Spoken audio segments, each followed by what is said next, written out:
I found out about a week ago that this was even a possibility, and I mean, it was a surprise. It was a bit of excitement.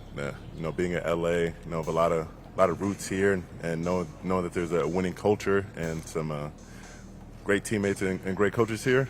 And just like that, Myles Garrett is gone. Adam Schefter reporting already. The Browns and the Los Angeles Rams are negotiating the final details of a trade package that's going to send Defensive Player of the Year, two-time Depoy Myles Garrett, future Hall of Famer, 9-year Cleveland Brown, to the Rams. The NFL world honestly did not see this coming. One moment, Myles Garrett was still being talked about as the face of the Cleveland Browns defense, and the next moment, he was standing in Los Angeles, smiling ear to ear, wearing Rams colors like he had already been there for years. And the craziest part about this entire situation is that Garrett himself admitted he was surprised when he first heard the trade rumors were actually real. That is what instantly made people pay attention. Because when a superstar player sounds genuinely shocked and excited at the same time, you know something major just happened in the league. And let's be real here, this is not some aging veteran at the end of his career getting moved around the NFL. This is still prime Myles Garrett. The man literally just set the single-season sack record for the Browns with 23 sacks last season. 23! That is not normal production. That is the type of dominance that changes entire games before they even start. Quarterbacks panic quicker. Offensive coordinators stop calling deeper plays. Entire offensive lines start overthinking protections because they know one mistake against Garrett can completely destroy a drive. Nothing changes for me. I don't feel any pressure to be anything else or be anything different. As long as I'm myself and I come here to work every day and I'm a leader, the success will follow. So when the Rams somehow managed to land him, people around the league instantly started asking the same question. How in the world did Los Angeles pull this off? Because usually when you see blockbuster trades this massive, there is some kind of catch. Maybe the player is older. Maybe injuries are becoming a concern. Maybe the production is dropping. None of that applies here. Garrett still looks like the best defensive player in football. That is what makes this trade feel so insane. The Rams reportedly gave up Jared Verse along with first, second, and third round draft picks to make the deal happen. That is a huge package, but honestly, when you were talking about a player like Garrett, the price was always going to be massive. Players with this kind of impact almost never become available, and according to reports, the Rams had been quietly monitoring the situation ever since Cleveland adjusted Garrett's contract. Sean McVay and the Rams front office apparently saw that as a sign there could actually be a real chance to get involved. And once they realized there was an opening, they went all in. That is one thing you can always say about the Rams organization under Sean McVay. They are aggressive. They do not sit around waiting for the perfect future 5 years from now. If they see a chance to compete for a championship immediately, they attack it. We've seen it before with Matthew Stafford. We saw it with Jalen Ramsey. We saw it with Von Miller. And now they've done it again with Myles Garrett. Start back in 2022 when the Los Angeles Rams lobbed their first call into the Cleveland Browns to try to pry loose Myles Garrett. And all that time, we had heard talk about the Rams potentially trying to trade for Brian Burns, who was in Carolina before he was traded to the Giants. They couldn't get Brian Burns. But the fact of the matter is, Myles Garrett was the guy that they were in pursuit of all along.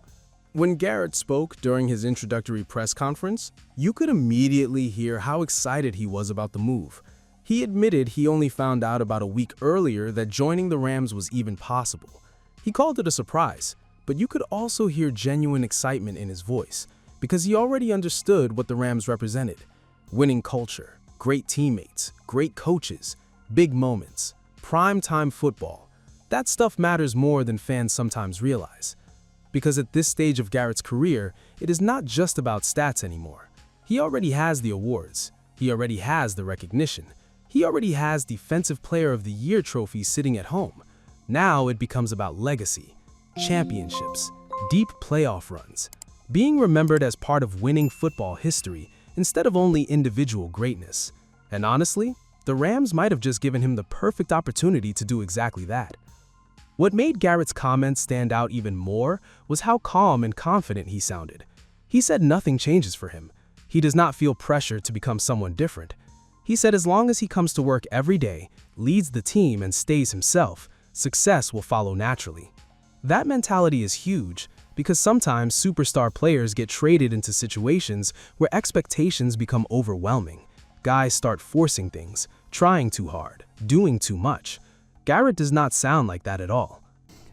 Myles Garrett can make that kind of a difference on a football team that has a lot of other pieces.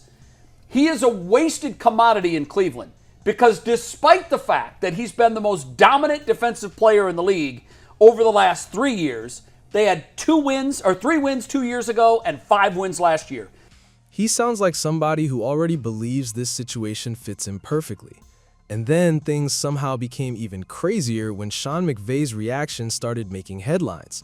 After the press conference ended, ESPN reporter Lindsey Thury caught McVay leaving the parking lot, and his reaction was way more honest than the polished answers he gave at the podium. McVay basically said, "F yeah, let's ride." That right there told fans everything they needed to know about how excited the Rams really are. And honestly, you cannot blame him, because here's the part nobody is talking about. Garrett joining the Rams is not just about adding another good defensive player. This changes how every offense in the NFL has to prepare against Los Angeles moving forward. Offensive coordinators are going to lose sleep trying to build protection plans against this defensive line. Double team Garrett, somebody else gets free. Shift the line toward the younger pass rushers, Garrett destroys the pocket by himself. There is no comfortable answer. That is the type of effect elite defenders have on football games.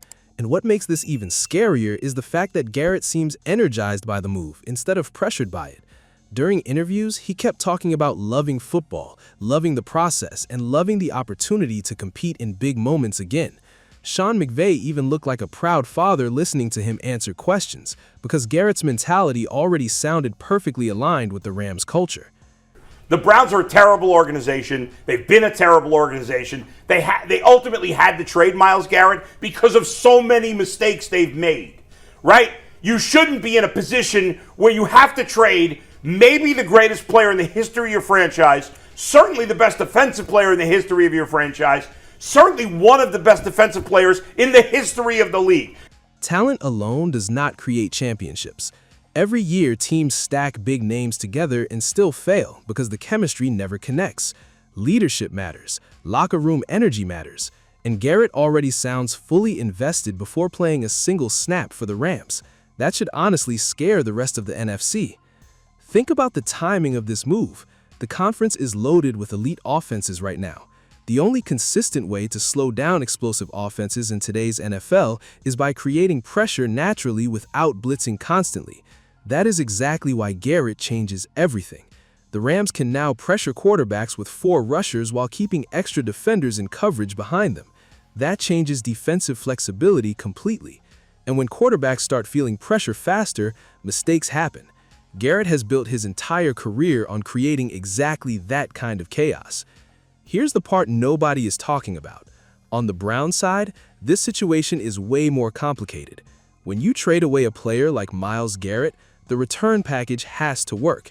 There is no middle ground. Garrett was not just productive in Cleveland. He became the identity of the defense itself. Every offense spent the entire week of preparation specifically focused on him. Finding another player with that kind of game-changing ability does not happen often. That is why some Browns fans are still struggling to accept this move, even though the return package was massive. This is where it gets dangerous. Elite players who become motivated instead of comfortable make the rest of the league pay the price. Garrett already had the physical tools. Now he has a fresh situation, a new environment, and a legitimate chance to chase championships with an organization that believes completely in him. That combination becomes terrifying fast. So now the debate is simple. Did the Browns make the right decision cashing in while Garrett's value was at its peak? Or did the Rams just pull off one of the most dangerous trades in modern NFL history? Because if Garrett dominates in Los Angeles the way most people expect, this will not be remembered as just another blockbuster trade. It will be remembered as the moment the Rams shifted the balance of power in the NFC all over again.